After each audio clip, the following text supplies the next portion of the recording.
আসসালামু আলাইকুম আব্দুর রহমান ভাই, আমার কেমন আছো তুমি? ওয়ালাইকুম আসসালাম। আলহামদুলিল্লাহ ভাই, আমি ভালো আছি। কি ব্যাপার আব্দুর রহমান, তোমার মুখটা আজকে ফ্যাকাশে দেখাচ্ছে কেন? নিশ্চয়ই কিছু হয়েছে তোমার সাথে।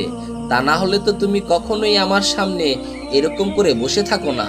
কি বলবো ভাই, আসলেই মনটা আজকে খুবই খারাপ। কি হয়েছে আমাকে তুমি খুলে বলো। ভাই, আমি তো এখন সুন্নতের সাথে চলার জন্য চেষ্টা করি, কিন্তু কি হলো, হঠাৎ করে থেমে গেলে কেন? বলো আমাকে কি হয়েছে। আসলে আমার বন্ধু বান্ধবরা আমাকে নিয়ে না মজা করে। কি মজা করে আমাকে বলো। তারা আমার এই দাড়িগুলো নিয়ে খুব মজা করে। তারা বলে, দেখ দেখ, ছাগলের দাড়ি হয়েছে, ছাগলের দাড়ির মতো ওর দাড়ি। এরকম ভাবে আমাকে কটূক্তি করতে থাকে। আসলে আমার খুবই খারাপ লাগে। আল্লাহ কেন আমাকে এই রকম দাড়ি দিল? হায় হায় হায় আব্দুর রহমান, তুমি আল্লাহকে এরকম প্রশ্ন কেন করো? তুমি কি জানো আল্লাহ তোমাকে কতটা ভালোবাসে?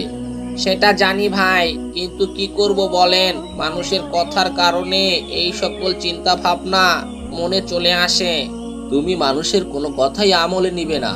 তারা কি জানে যে দাড়ি সম্পর্কে তারা যে কথাটা বলেছে, এই কথাটা তাদের জন্য কতটা ক্ষতির কারণ হয়ে দাঁড়িয়েছে?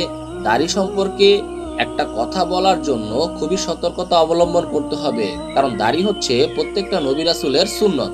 আর এই সুন্নতি হচ্ছে আমরা পালন করি। এখানে যে দাড়িটাকে ছাগলের দাড়ি বলা হয়, আসলে এই ছাগলের দাড়ি বলে আমাদের নবীকে অপমান করা হয়। তারা ছাগলের দাড়ি না বলে এটাকে নিমদাড়ি বলতে পারতো, কারণ এটার প্রকৃত নামই হচ্ছে নিমদাড়ি। নিমদাড়ি বলতে একগুচ্ছ দাড়ির অংশ বিশেষ। এইটা বললে আমাদের নবীকে কখনোই অপমান করা হতো না, কিন্তু ছাগলের দাড়ি বলে আমাদের নবীকে তারা অপমান করছে। আর এর ভয়াবহতা কি তুমি তো জানো ভালো করে। জানি ভাই, কিন্তু কি করব বলেন, হঠাৎ হঠাৎ যখন তারা এই কথাগুলো বলে, তৎক্ষণাৎ আমার নিজের ভিতরে একটা অপমান বোধ হয়। এই জন্যই এইসব চিন্তা ভাবনা করি ভাই। তুমি এইসব ব্যাপারে কখনোই কষ্ট পাবে না। তুমি শুধু ধৈর্য ধারণ করবে। ধৈর্য ধারণ করলে আল্লাহ সুবহানাহু ওয়া তাআলা তার জন্য অবশ্যই সুন্দর প্রতিদান এবং পুরস্কার রেখেছে। তুমি তাদেরকে বোঝানোর চেষ্টা করবে যারা তোমাকে এবং তোমার দাড়িকে নিয়ে মজা করে। তাদেরকে বলবে, দেখো, দাড়ি হচ্ছে নবী করিম সাল্লাল্লাহু আলাইহি ওয়াসাল্লামের সৌন্দর্য। আর তোমরা যদি সেই দাড়িকে নিয়ে মজা করো, তাহলে কিন্তু তোমরা কঠিন শাস্তির মুখোমুখি হবে। কারণ আল্লাহ সুবহানাহু ওয়া তাআলা কখনোই তার নবীর সাথে বেয়াদবির ক্ষমা করবেন না। এই কথা যদি তুমি বলো, তাহলে তুমি দেখবে তারা আসলে একটা ভয় পাবে, আর ভয় পেলে কখনোই তোমাকে নিয়ে মজা করবে না। আর বিশেষ করে এগুলো এখন আমাদের সমাজে প্রচলিত, কারণ মানুষ অপরাধ করতে করতে অপরাধকে এখন সত্য বলে গ্রহণ করেছে। তুমি যদি দেখো, হঠাৎ কোনো মানুষ মসজিদে নামাজ পড়তে যায়, তখন তাকে কিভাবে হাস্যরসের পাত্র হতে হয়। বলা হয়, এসেছে নতুন মুসল্লি, নামাজ পড়বে 2 দিন। তাদের কিন্তু বলা উচিত ছিল যে, যাক, আজকে তোমাকে ভালোই লাগছে, তুমি যদি এভাবে প্রতিদিন নামাজ পড়ো, তাহলে তোমাকে আরো ভালো দেখাবে, তোমার চেহারাটা আল্লাহর নূরে পরিপূর্ণ হয়ে যাবে। এই ধরনের কথাবার্তা না বলে সরাসরি তাকে বলে, এসেছে নতুন মুসল্লি, 2 দিন পরে তাকে আবার মসজিদে খুঁজে পাওয়া যাবে না। আবার যদি তুমি হঠাৎ মাথায় টুপি পরো, তাহলে তারা বলবে, কি ব্যাপার, কোনো কি খারাপ কিছু ঘটেছে, নাকি সামনে পরীক্ষা আছে?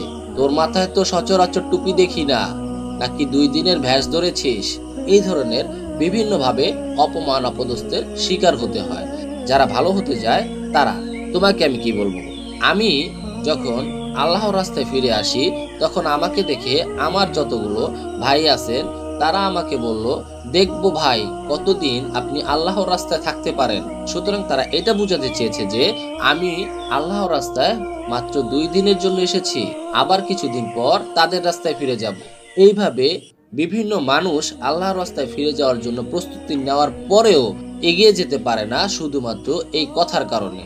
অথচ আমাদের উচিত ছিল যে, আমি তো নিজে নামাজ পড়ছি না, আমার একটা ভাই নামাজ পড়ছে, তাকে উৎসাহ দেওয়া, তাহলে সে পুনরায় আরেকদিন নামাজ পড়ার জন্য আগ্রহ করবে। আর বরঞ্চ এগুলো না করে আমরা তাকে আরো বেশি বেশি অপমান অপদস্থ করি।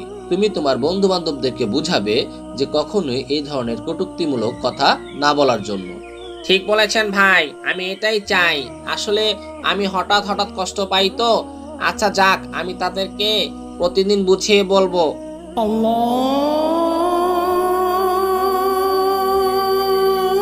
ওই তো আব্দুর রহমান মাগরিবের আজান দিচ্ছে, চলো ভাই এখন আমরা নামাজের উদ্দেশ্যে যাই। ইনশাল্লাহ ভাই, চলেন।